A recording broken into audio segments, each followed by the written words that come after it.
আসসালামু আলাইকুম প্রিয় শিক্ষার্থীরা, কেমন আছো তোমরা? আমি আজকে তোমাদের জন্য নিয়ে এসেছি সপ্তম শ্রেণীর প্রতিফলন খাতার কাজ, চতুর্থ অধ্যায়, কাজ 1, পেশা, কাজের বর্ণনা। আমি এখানে 3টা কাজ রেখেছি, তোমরা চাইলে এগুলো খাতায় তুলে নিতে পারো। কৃষক বিভিন্ন ধরনের ফসল যেমন ধান, গম, পাট, আলু, ভুট্টা ইত্যাদি উৎপাদন করেন। জেলেরা নদ-নদী, হাওর-বাওর প্রভৃতি জলধারা থেকে মাছ ধরেন। তাঁতিরা সুতা দিয়ে রং-বেরঙের কাপড় তৈরি করেন। কামাররা লোহা দিয়ে দা, বটি, কাঁচি ইত্যাদি তৈরি করেন। ধোপারা কাপড় কাচার কাজ করেন। নাপিত মানুষের চুল কাটেন। ডাক্তার মানুষের চিকিৎসা করেন। শিক্ষক আমাদের শিক্ষাদান করেন। পরিচ্ছন্নতা কর্মী আমাদের চারপাশে সবকিছু পরিষ্কার রাখেন। দেখো, এটা হচ্ছে প্রতিফলন খাতা, কাজ চতুর্থ অধ্যায়, কাজ 1। যাদের তোমরা আমার কাছে অনেকেই চেয়েছিলে প্রতিফলন খাতার কাজ চতুর্থ অধ্যায়টা দিতে, আমি আজকে সেটা দিয়ে দিয়েছি। চাইলে তোমরা খাতায় এগুলো তুলে নিতে পারো।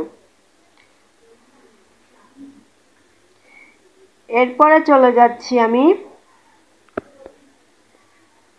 দ্বিতীয় কাজ আমার, বাংলাদেশের পদ্মা সেতু। পদ্মা সেতু বা পদ্মা বহুমুখী সেতু হচ্ছে বাংলাদেশের পদ্মা নদীর ওপর নির্মিত একটি বহুমুখী সড়ক ও রেল সেতু। সেতুটি 2022 সালের 25শে জুন চালু হয়। পদ্মা সেতু মাওয়া জাজিরা পয়েন্ট দিয়ে নির্দিষ্ট পথের মাধ্যমে বাংলাদেশের রাজধানী ঢাকার সাথে দক্ষিণ-পশ্চিম অংশের সরাসরি সংযোগ তৈরি করে। ফলে সেতুটি অপেক্ষাকৃত অনুন্নত অঞ্চলের সামাজিক, অর্থনৈতিক, শিল্প বিকাশে অবদান রাখছে। পদ্মা সেতুটি দেশের পরিবহন নেটওয়ার্ক এবং আঞ্চলিক অর্থনৈতিক উন্নয়নের জন্য অবকাঠামো হিসাবে বিবেচিত হচ্ছে। দেখো, এটা হচ্ছে পদ্মা সেতুর যে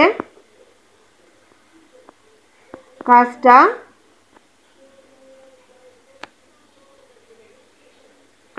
এরপরে দেখো, আমি কাজ চলে যাচ্ছি 3 নাম্বার কাজ, মেট্রো রেল। বর্তমান বাংলাদেশের সরকারের গৃহীত গুরুত্বপূর্ণ চ্যালেঞ্জিং মেগা প্রকল্পগুলোর মধ্যে ঢাকা মেট্রো রেল অন্যতম। এই মেট্রো রেল লাইনের দৈর্ঘ্য 20.01 কিমি। এই দীর্ঘ রুটে 16টি স্টেশন রয়েছে। এ প্রকল্পের মোট ব্যয় হয় 33,472 কোটি টাকা। বিপুল জনসংখ্যার রাজধানী ঢাকা শহরের যানজট নিরসনের সরকারের কর্মসূচি হাতে নেয়। 4 নভেম্বর 2023 আগারগাঁও মতিঝিল অংশের উদ্বোধন করে মধ্য দিয়ে এর পুরো অংশের যাত্রা শুরু হয়। মেট্রো রেল অর্থনৈতিক কর্মকাণ্ডকে গতিশীল করতে ব্যাপক ভূমিকা পালন করে। দেখো, মেট্রো রেলটা, যারা মেট্রো রেল নিবে তারা মেট্রো রেল লিখতে পারো, যারা পদ্মা সেতু লিখতে চাচ্ছ তারা পদ্মা সেতু লিখতে পারো। চাইলে 2টা কাজে তোমরা প্রতিফলন খাতায় তুলে দিতে পারো। ভূমিকা পালন করে বা ভূমিকা পালন করছে।